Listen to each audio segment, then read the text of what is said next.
Welcome to English Podcasts. Relax and enjoy your listening practice.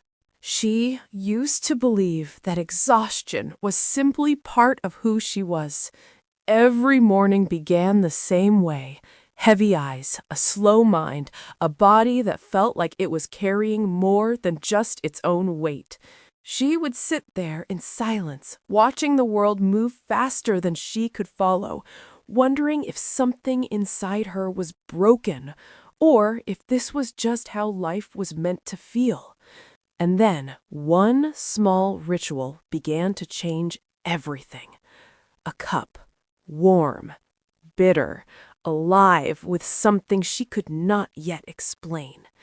At first, it felt simple, just a moment of comfort, a quiet pause before the chaos. But inside her body, something far more powerful was happening.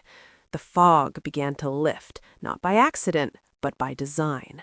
Her brain, once slow and uncertain, started to awaken as if a hidden switch had been turned on. Signals moved faster, focus sharpened, energy surged, not as noise, but as clarity. She began to understand that this was not just about coffee. It was about chemistry, about how small choices can unlock systems within us that we never knew how to reach.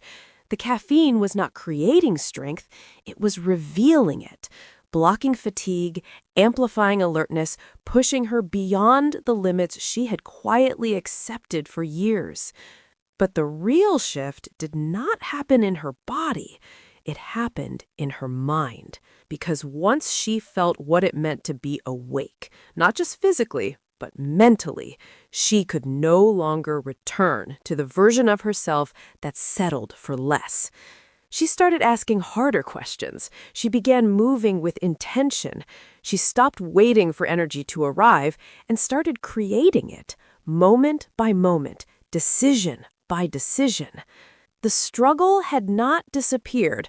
The long days, the pressure, the doubt, they were still there. But now she met them differently, with focus instead of hesitation, with presence instead of fatigue, with a growing belief that her limits were never fixed, only misunderstood. And slowly, the narrative changed. She was no longer the woman trying to keep up with life. She became the woman who could shape it. Because sometimes transformation does not begin with a dramatic breakthrough. Sometimes it begins with awareness, with understanding what is happening inside you and realizing that power has been there all along, waiting for you to claim it. So the next time you feel the weight of exhaustion pressing down on you, remember this: you are not as limited as you think. You are simply not fully activated yet.